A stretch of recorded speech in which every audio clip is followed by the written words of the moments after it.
Hello everyone, আমি অনির্বাণ। আমাদের চ্যানেলে আপনাদের সকলকে স্বাগত। এই ভিডিওতে আমি কথা বলতে চলেছি চাঁদনি চক টু চায়নার রিভিজিট নিয়ে। তো চলুন ভিডিওটি শুরু করা যাক।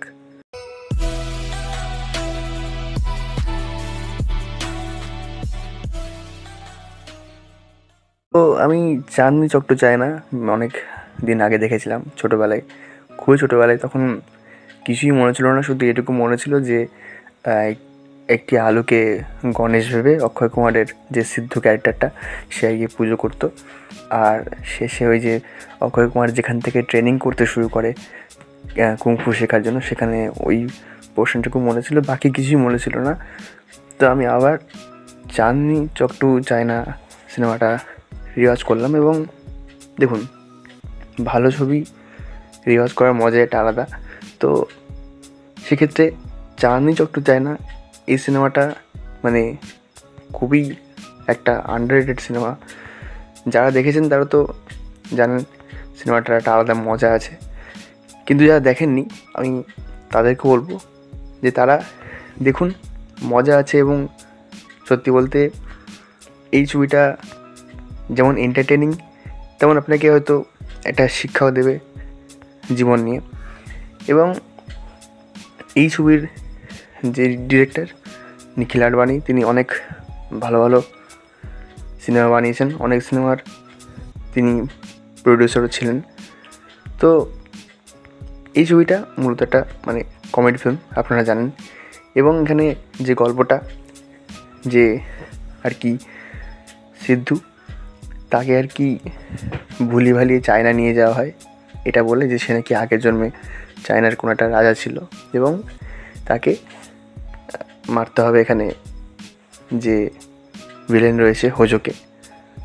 তো এই গল্পটা আপনারা যদি আগের দিনের জ্যাকি চ্যান হোক বা তার যে ড্রাঙ্কেন মাস্টার বা snake in the eagle shadow, এই ধরনের যে সিনেমাগুলো রয়েছে, ব্রুসলির মুভিগুলো রয়েছে, সেখানে কিন্তু এই যে জিনিসগুলো, যে কোনো একটা ক্যারেক্টার মেন ক্যারেক্টার, সে কিন্তু ভোলা ভালা হবে এবং এক টাইমে গিয়ে সে শিখবে কুংফু রিভেঞ্জ নেওয়ার জন্য। এই জিনিসটা কিন্তু ওই সিনেমাগুলোতে হয় এবং ইন্ডিয়াতে এই আইটেমটা প্রথম ছিল। তো আমি সিনেমাটা রিওয়াজ করলাম এবং প্রথম থেকে শেষ পর্যন্ত যেরকম মজা আছে, যেরকম ইমোশন আছে এবং যেরকম একটা হিডেন মেসেজ দিয়ে যায় যে ভাগ্যের উপর না, নিজের কর্মের উপর বিশ্বাস করো, যেটা মিঠুনের ডায়লগ আমরা শুনেছিলাম সিনেমাতে, যে হাতের যে রেখা রয়েছে তাতে ভাগ্য লেখা নেই, এই যে মুঠি রয়েছে মুষ্টিবদ্ধ হাত, সেটাতেই ভাগ্য লেখা রয়েছে। এবং সিনেমাটা যেরকম স্টার্ট হয়, যেরকম সিনেমা ডেভেলপ করে, এবং দীপিকা পাডুকোন সেই সময় ইন্ডাস্ট্রিতে জাস্ট নতুন, সেই বছরই সম্ভবত আর কি ওম শান্তি ওমে ফার্স্ট কাজ তার। এবং তিনি কিন্তু পরপর এমন একটা তিনি রেকর্ড করেছেন যে ডেবিউতে কিন্তু তার পরপর ডুয়াল রোলের আর কি কৃতিত্ব আছে। ওম শান্তি ওমে ডুয়াল রোল এবং চাঁদনি চক টু চায়না এই ছবি তো ডুয়াল রোল। এবার এই সিনেমাটা সেভাবে কেন মানুষের কাছে পৌঁছায়নি জানি না, কিন্তু এই সিনেমাটা বড় একটা কাল্ট ক্লাসিক ছবি এবং এর একটা সিকুয়েল আসার কথা ছিল চাঁদনি চক টু আফ্রিকা বলে, কিন্তু দুঃখের বিষয় এটা কোনো সিকুয়েল আজ পর্যন্ত হয়নি। এবং আমি যখন দ্বিতীয়বার দেখলাম ছবিটা, তখন ছবি শেষে ওই যে সিকুয়েলের রেফারেন্স, সেটা দেখে মনে হলো যে এটা যদি সিকুয়েল হতো তাহলে কতটা ভালো হতো। তো অক্ষয় কুমারের যে ট্র্যাক রেকর্ড রয়েছে, পরপর তার অনেকগুলো সিকুয়েল আসছে, হেরাফেরি 3, ওয়েলকাম 3 এবং হাউসফুল 5 এবং জলি এলএলবি 3, তো অনেকগুলো সিকুয়েল তার আসছে।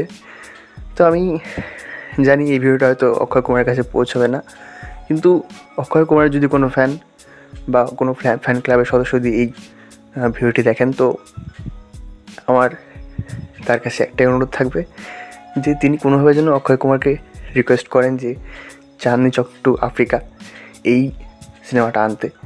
এবং সিনেমাটা আমি পজিটিভ নেগেটিভ কিছু বললাম না, আপনারাই দেখে নেবেন, যদি দেখে থাকেন তো তার একবার রিওয়াচ করে নেবেন, যদি না দেখে থাকেন তো অবশ্যই দেখুন।